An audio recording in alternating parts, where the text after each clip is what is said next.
Saudara-saudara, ada satu ilmu yang disebut ilmu hipnotis.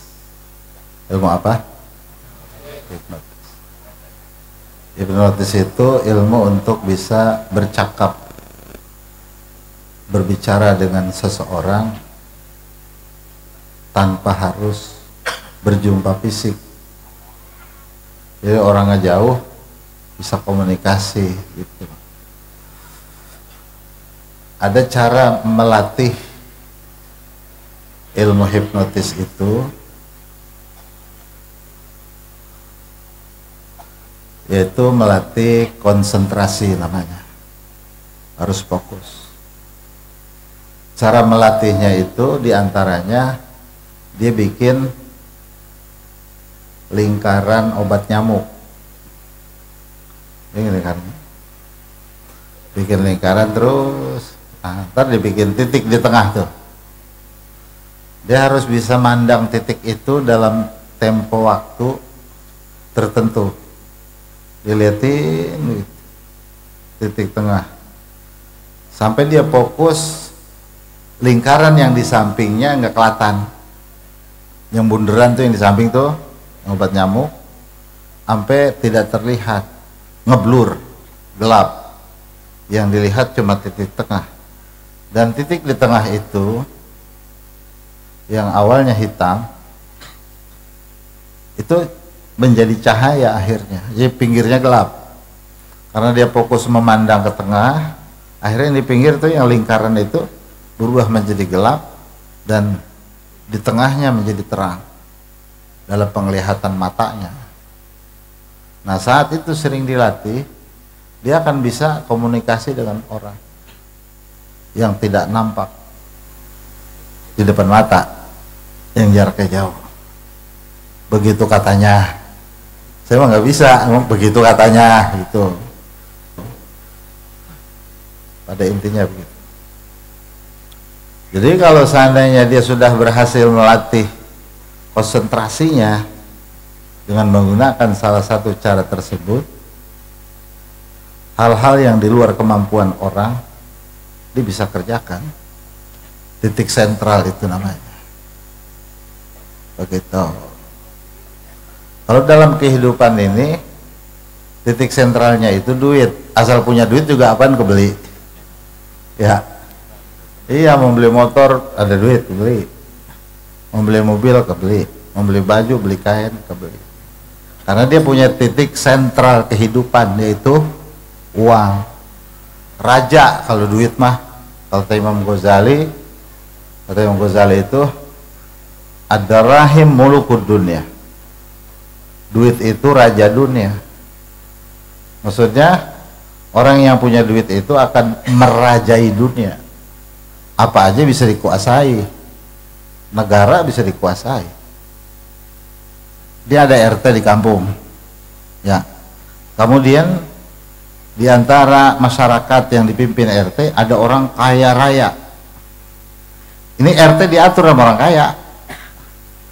Walaupun di kampung itu RT yang mimpin. Karena di situ ada orang kaya, akhirnya kata RT, iya pak gitu. Orang kaya yang mimpin gitu. Jadi RT mah pemimpin goro-goroan namanya. Pemimpin apa? Goro-goroan. Karena RT-nya keblangsak. Ada nggak begitu? Ada. Iya, dia mah cuma RT doang, tapi kagak punya power apa-apa. Orang RT susah. Makanya kalau susah jangan jadi RT loh. Kalau udah susah jadi RT belagu-lagu. Oh ini pas banget gua, berhenti. Kasih orang kaya biar wewenangnya kuat. Jadi intinya fokus. Dia miliki semua. Nah, di situ paham ya? Sepakat? Sudah. Ibadah itu saudara ada ibadah zahir, yaitu ibadah yang dilakukan dengan anggota tubuh kita. Sholat, baca Quran, kemudian puasa, haji, zakat, sodakoh, nolong orang, sopan santun bahasa dan sebagainya, itu namanya ibadah zahir. Jadi setiap kebaikan yang dilakukan dengan anggota zohir, bukan cuma sholat saja, itu dinamakan ibadah zohir. Gitu.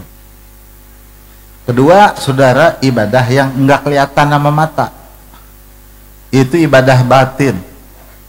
Itu ibadah yang dilakukan di hati kita. Apa dia, saudara? Ikhlas. Ikhlas nih, malu, khusyuk, khudu, tawadu, dan lain sebagainya. Adanya di dalam hati. Ibadah apa namanya? Ibadah batin. Perhatikan. Ibadah batin, kata Imam Nawawi Banten, lebih tinggi dari ibadah zohir. Bukan berarti ibadah zohir nggak dikerjakan. Anda mau udah beriman, nggak usah sholat, bukan begitu. Bandingannya ibadah batin dengan ibadah zohir lebih tinggi ibadah apa? Ibadah batin. Tinggian. Tingginya itu berlipat-lipat kali. Nah, ibadah batin itu ada rajanya. Ada raja ibadah batin. Apa, saudara?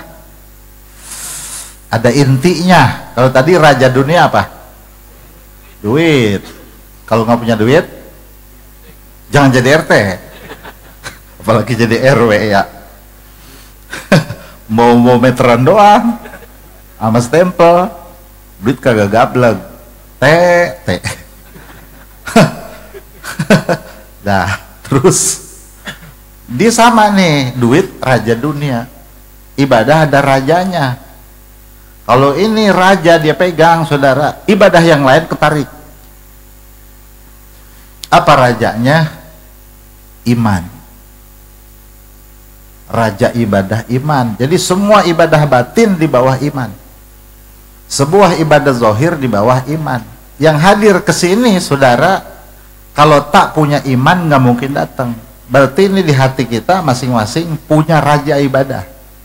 Alhamdulillah, gitu. Punya raja ibadah di hati kita.